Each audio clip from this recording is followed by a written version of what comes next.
श्री शिवाय नमस्तु। ध्यान देना, कई लोग कहते हैं गुरुजी ये एक लोटा जल तुम कहां से लेकर आए हो, ये एक लोटे जल की महत्वता कहां से लेकर आए हो। जो दुनिया के लोग शिव महापुराण पर उंगली उठाएं, शंकर जी की पूजन पाठ पर उंगली उठाएं, उनको यह कथा जरूर सुना देना कि एक लोटा जल कहां से आया,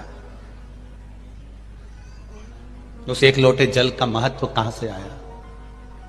आप लोग एक लोटा जल चढ़ा रहे हो तो सियोर वाले महाराज पर कोई एहसान नहीं कर रहे हो, ना महादेव पर एहसान कर रहे हो। एक लोटा जल अगर आप शिव जी के मंदिर में चढ़ा रहे हो तो तुम एहसान नहीं कर रहे हो, तुम अपने 7 पीढ़ी का नहीं।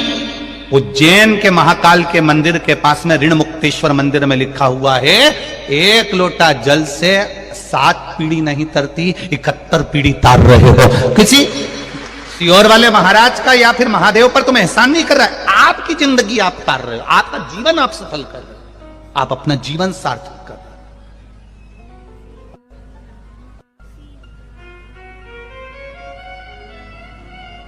इस कहां से आया एक लोटा जल? दधीचि ऋषि की धर्मपत्नी का श्राप सबको लग गया, देवताओं को, सारे देवताओं को श्राप लग गया। देवताओं के घर में संतान नहीं हो रही क्योंकि इनको श्राप था कि तुम्हारे यहां संतान नहीं होगी। संतान नहीं, क्या करा जाए? पार्वती जी ने भी मन में विचार करा कि ये तो श्राप लगा है देवताओं को, अब करना क्या चाहिए। पार्वती जी ने एक व्रत रखा जिसका नाम था पुण्यक व्रत। कौन सा व्रत है? जम के बोलो, पुण्यक। कौन सा व्रत है? पुण्यक व्रत। पार्वती जी ने एक व्रत रखा जिसका नाम था पुण्यक व्रत। मां पार्वती, वो व्रत 1 वर्ष तक होता है।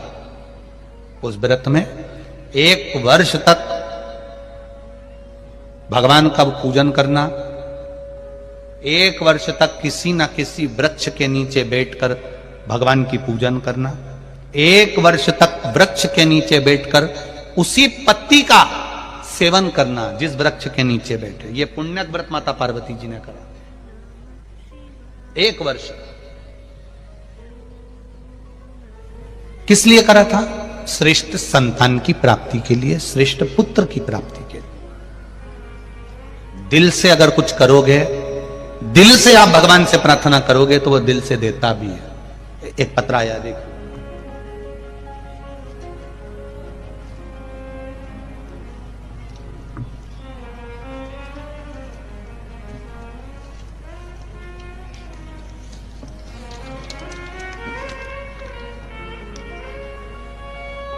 श्रीमती राजकुमारी ठाकुर, पति श्री रमेश सिंह ठाकुर, ग्राम पलारी, जिला बालोदा बाजार, भाटापारा। कहीं बैठी हो तो हाथ हिलाइएगा। आप ही हैं?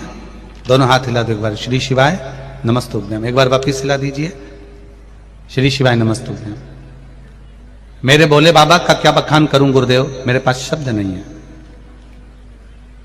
मेरी झोली मेरे बाबा ने भर दी है। मेरे पुत्र एवं पुत्र वधू ललिता नम्रता ठाकुर, जिनकी शादी को 14 वर्ष हो गए थे, 14 वर्ष होने पर भी उनके यहां संतान का सुख नहीं था। सारे डॉक्टरों को गांव से लेकर शहर तक इलाज करवाया, टेस्ट भी करवाया, पर संतान का सुख नहीं हुआ। डॉक्टर ने भी मना कर दिया कि 14 साल हो गए हैं, अब मुश्किल है क्योंकि इनको संतान का सुख नहीं हो पाएगा। सब आस छोड़ दी। ऐसी कोई जगह नहीं थी जहां सिर नहीं झुकाया। जिस जगह पर हम लोग गए नहीं, बैठे नहीं, प्रणाम नहीं करा, सब कुछ करा। जो जो जिसने बताया वो सब करा, पर 14 वर्ष तक संतान नहीं हुई गुरुदेव। 4 वर्ष तक हमने सारे उपाय करे, 10 वर्ष हमारे ऐसे ही निकल गए, हमने फिर छोड़ दिया बाबा पर। 14 साल हो गए। 14 वर्ष के बाद महापुराण की कथा टीवी पर आई। तब मेरी बहन ने मुझे पूर्ण किया शिवपुराण कथा का। मैंने पुत्र वधू से कहा कि कथा सुनो, और पुत्र वधू से कहकर 8-10-2022 के पहले हमने बाबा देव आदित्य महादेव का वही अनुष्ठान करना प्रारंभ कर दिया। सफेद आंकड़े की जड़ शिव मंदिर में जाकर शंकर भगवान के ऊपर से 21 बार घुमाकर तुमरुका जी का नाम लेकर कमर में बांधी, और जैसा आप कहते हो जल का और बेलपत्र का महत्व वैसा की वैसा ही करा। बाबा की कृपा से 8/10/2022 को मेरे बाबा ने मेरी बहू के गर्भ से 2 बच्चों को जन्म दे दिया। ये शिव की कृपा है, दोनों बच्चों का। और देखिए गुरुदेव, जहां पर डॉक्टर बोल रहे थे एक संतान नहीं होगी, मेरी बहू के गर्भ से एक पुत्र भी हुआ और एक पुत्री भी हुई है। दोनों के फोटो लगा रही हूं, उनके फोटो भी मैं लगा रही हूं, आप फोटो भी देख सकते हैं, एक पुत्र और एक पुत्री का फोटो। ये शिव है, ये शंकर है, ये औघड़ी है। मैं एक पुत्र और एक पुत्री का फोटो भी लगा रही हूं, जो 14 वर्ष के बाद एक पत्र हो रहे, देखिए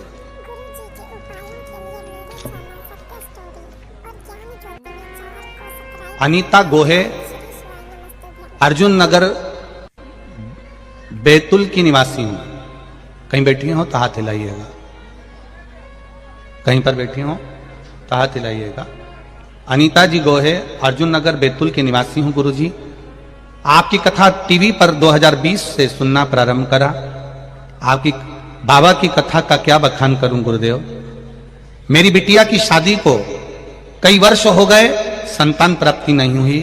तब डॉक्टर को दिखाया, बच्चे नहीं हुए गुरुदेव। तब मेरी बिटिया को मैंने पशुपति व्रत का वर्णन किया, सफेद आंकड़े की जड़ का वर्णन किया। मेरी बेटी ने शिव मंदिर में 1 लोटा जल चढ़ाना प्रारंभ करा। 16 मार्च 2021 को मेरी बेटी के घर में एक बेटे का जन्म हो गया, जिसका फोटो में लगा रही हूं। यह शिव तत्व है, यह शंकर है, यह औघड़ी है। तेरी कृपा बिना न हिले लेते हैं श्वास, तेरी कृपा से तनु तनु। बखान क्या करूं मैं राखों के ढेर का, चपटी बबूत में खजाना कुबेर का। समय प्रभु वचन दिया तो पड़ेगा। आए ना आए प्रभु कुटुंब कबीरा, अंत समय प्रभु 25 लाख की गाड़ी दरवाजे पर रखी रह जाएगी, करोड़ों का बंगला रखा रह जाएगा, एक से बढ़कर एक सूट बूट हेट सब धरा रह जाएगा, किसी काम का नहीं आएगा। तब उस जगह पर केवल एक ही चीज काम आएगी, जो तुमने 1 लोटा जल शिव जी को चढ़ाया। वो जल का लोटा ही आखिरी में लोटा में ही भराओगे और लोटा में ही जाओगे। 25 लाख की गाड़ी वाला भी 25 रुपए के लोटे में भरा कर चला जाता है। 25 लाख की गाड़ी। इसलिए मेरी छत्तीसगढ़ की बहनों, जीजियों और मेरे छत्तीसगढ़ के जीजाओं,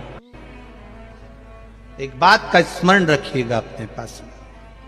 समय की अवस्था को पहचान, जल के महत्व को पहचान।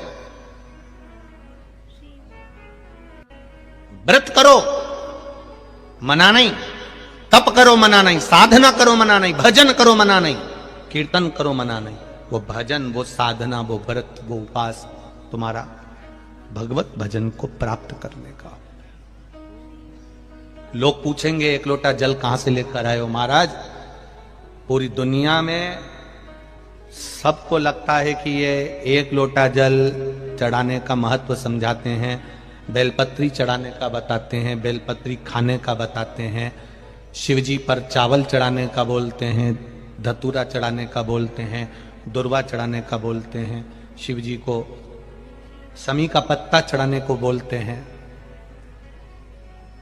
कभी विचार करिएगा, कभी स्मरण करिएगा। कभी आपको बोला इस व्यासपीठ से कि शंकर जी के मंदिर में जाकर इतने लाख रुपए दिया ना, या ऐसा कर देना, या तुम्हारा खर्च करने की कभी बात नहीं करी होगी। बात करी होगी तो केवल एक लोटा जल या एक बेलपत्र की, और बेलपत्र की भी बोली होगी कि शिव जी पे चढ़ा हुआ ही तुम तो उठाकर चढ़ा दो, उतने में भी आनंद हो जाएगा। बोला कि नहीं बोला? उतने में भी सुख हो जाए। उस एक लोटे जल का प्रमाण क्या है? पार्वती मैया ने व्रत करा, जिस व्रत का नाम था पुण्यक व्रत, और उस पुण्यक व्रत का जो बल था, उस पुण्यक व्रत का जो प्रभाव था, उस पुण्यक व्रत का जो आनंद था, 1 वर्ष तक उस व्रत को करना था और 1 वर्ष के बाद उसका उद्यापन करना था। 1 वर्ष के बाद उसका उद्यापन माता पार्वती जी कर रही हैं, क्योंकि उनके घर में संतान नहीं है। दधीची बाबा की धर्म पत्नी का जो श्राप लगा सारे देवताओं को लगा है संतान के लिए, संतान नहीं होगा तो दुख है भीतर से, करूं क्या? तब पुण्यक व्रत करा। 1 वर्ष का व्रत माता पार्वती जी ने एक पेड़ के नीचे बैठकर करना, उसकी पत्तियों को खाना और भगवान का पूजन करना। जब पुण्यक व्रत 1 वर्ष का हो गया, तब शिव जी से माता पार्वती जी ने कहा, आज मेरा पूरा हो गया, अब मैं उद्यापन करना चाहती हूं, अब मैं उद्यापन कर दूं।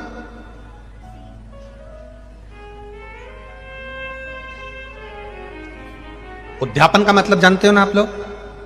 व्रत पूरा होता है, पशुपति व्रत पूरा हुआ, 108 दाने आपने चावल के चढ़ाए या बेलपत्री के चढ़ाए या आपने फूल की पंखड़ी चढ़ाई, कुछ भी चढ़ाया, चढ़ाते हो ना 108 दाने, या एक श्रीफल भेंट के साथ शिव जी को दिया। जब तुम्हारा 5 पशुपति व्रत पूरे हो गए, तब तुमने 5वें व्रत के दिन ही यह सब कुछ कर दिया कि आज मेरा 5वां व्रत पूर्ण हो गया, आज मेरा उद्यापन हो गया, आज उद्यापन हो गया।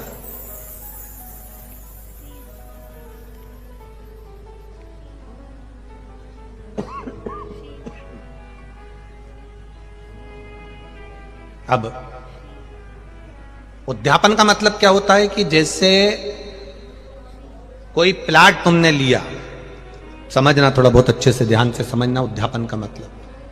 तुमने प्लाट लिया, तुमने जमीन ली, तुमने मकान लिया, मकान में तुम रहने भी लगे, प्लाट में तुमने घर भी बना लिया, पैसे भी पूरे दे दिए, लाखों रुपए दे दिए, जमीन पे रह रहे हो, मकान बना लिया, प्लाट ले लिया, या मकान में रह रहे हो, पैसे भी दे दिए पूरे, रह भी रहे हो, 15 साल हो गए, 20 साल हो गए, 25 साल हो गए रहते रहते, पर तुमने उस प्लाट की, उस मकान की अगर रजिस्ट्री नहीं कराई तो वो मकान तुम्हारा होगा क्या?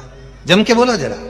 नहीं, तुमने उसकी लिखा पढ़ी नहीं कराई, उस पर तुम्हारा सिग्नेचर और बेचने वाले का सिग्नेचर नहीं है, साइन नहीं है, तो उस प्लाट की, उस जमीन की, उस मकान पर तुम्हारा कोई कब्जा नहीं होगा। तुम भले रह रहे हो, तुम भले उस पर रह रहे हो, पर उस पर तुम्हारा साइन नहीं है, उस पर बेचने वाले का सिग्नेचर नहीं है, भले तुमने पैसा दे दिया, तो वो जमीन, प्लाट, मकान तुम्हारा नहीं कहलाएगा। उसी तरह तुमने पशुपति व्रत करे करे करे करे करे, 16 सोमवार के व्रत करे, संकट सोमवार के व्रत करे, बुधवार के व्रत करे, मंगलवार करे, शुक्रवार करे, संतोषी माता के करे, लक्ष्मी जी के करे, वैभव लक्ष्मी के करे, तुमने सारे व्रत करे, उस व्रत का उद्यापन होना जरूरी है। एकादशी का व्रत कर रहे हो, उसका भी उद्यापन होना जरूरी है। प्रदोष का व्रत कर रहे हो, उसका उद्यापन होना जरूरी है। उद्यापन हो जाना मतलब मैंने अभी तक जो व्रत करे थे, ये सारे व्रतों का पुण्य अब मेरे खाते में आ गया। अब मुझे किसी की जरूरत नहीं, किसी के व्रत की जरूरत नहीं कि मैं मरूंगी। आपके मरने के बाद पंडित जी, ब्राह्मण देवता संकल्प छुड़वाएं और एकादशी दिलवाएं। बहू से कहें 5 एकादशी दो, बेटों से कहें 4 एकादशी दो। यहां देते कि नहीं देते? अरे बोलो तो जम के। किसी के मरने के बाद 12वें 13वें में एकादशी दिलवाते हैं। अगर आपने एकादशी करी है और आपने एकादशी कर कर उसका उद्यापन करा है, तो एकादशी का उद्यापन कर दिया मतलब आपने इतनी एकादशी करी, उसका पुण्य तुम्हारे खाते में है। कोई तुमको एकादशी नहीं भी देगा तो भी तुम बैकुंठ जरूर जाओगे, क्योंकि सील ठप्पा लग गया।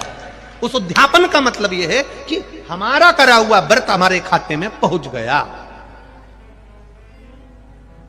कई लोग घबराते हैं उद्यापन में। 5 व्रत करे पशुपतिनाथ के, 4 व्रत पूर्ण हो गए, 5वां व्रत करने के लिए जाओ तो एक श्रीफल भेंट, 108 बेलपत्र या चावल जो भी लेकर जा रहे हो, शिव जी को एक एक कर समर्पित करते जाओ। श्री शिवाय नमस्तुभ्यं, श्री शिवाय नमस्तुभ्यम।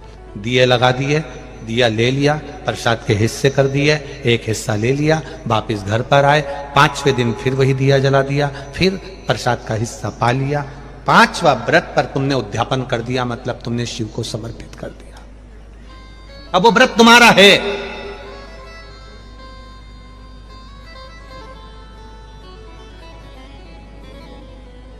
अब वो व्रत तुम्हारा कहलाएगा जो बाबा को तुमने दिया। बाबा तेरे दरवाजे से कोई खाली नहीं गया। शिव महापुराण की कथा करते करते सालों निकल गए।